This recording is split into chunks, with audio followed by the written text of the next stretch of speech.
Ladies and gentlemen, it is your lovely host here. It is Team Rai. And how are you doing on this Tuesday's edition? I'm doing very well.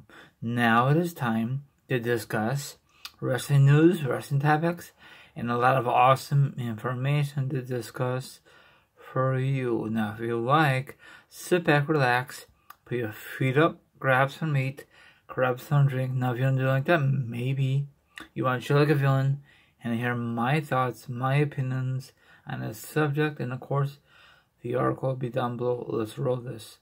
Paul Heyman is a freaking genius. Sorry about that. He's a freaking genius from his glory days of running the original of ECW, managing Brock Lesnar and other superstars in the past. Okay, this guy, in my opinion, deserves to be in the Hall of Fame whenever that's ever gonna happen. You know, some things he's very, and I don't like him on the mic, but he tells how it is. Okay, he's been with WWE for a very long time. He tried to work with Ryback, or aka Curtis Axel. That was a total fail. He worked with CM Punk. That was very success. He tried to work with Ryback. That was a fail. Okay, now there are some superstars work with Paul Heyman, have great chemistry. Other ones, there's no chemistry. That's why Paul Heyman is still working with Brock Lesnar. Okay. While Vince McMahon has the last word in everything, I know that sucks, goes on in the company, he was helped by someone in order to pick Austin Theory. I think I said correctly, probably not. On Wrestling Observer Radio, they also realized that Paul Heyman helped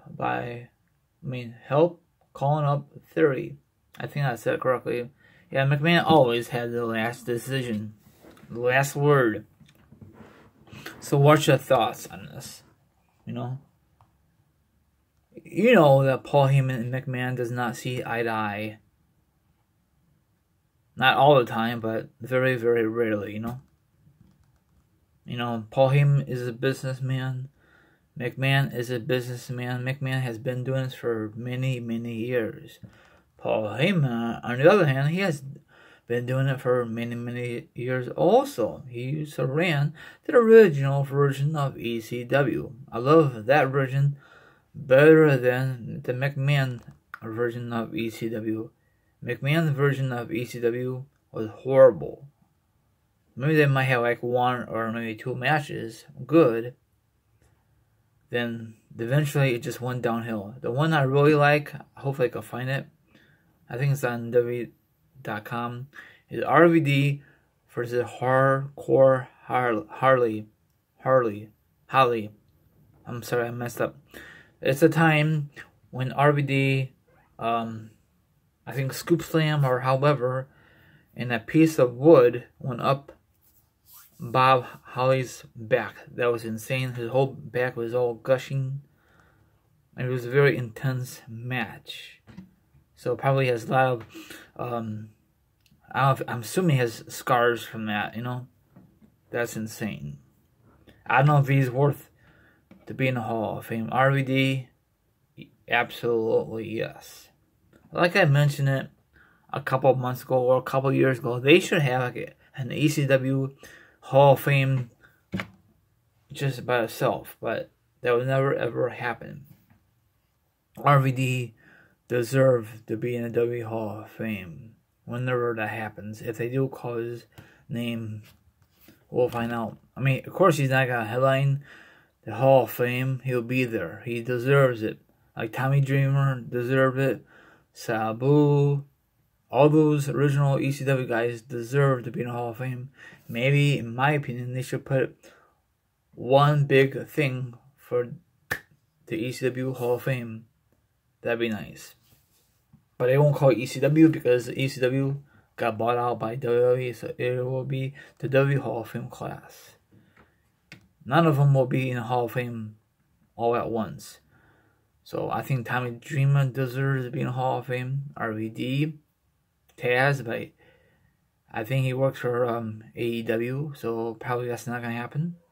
I love ECW. Do you have a favorite match? Do you have a favorite moment? Have you ever attended the original of ECW when you were a young whippersnapper? I'm just curious. I always wanted to attend it, but I never got my chance. So I want your honest opinion on this article, and have a good one. I know I went off the subject. So I do apologize for that, everyone out there. Have a good one, and I'll definitely be back. Like, subscribe, hit the notification, hit the subscribe, and that wraps it up. Peace out.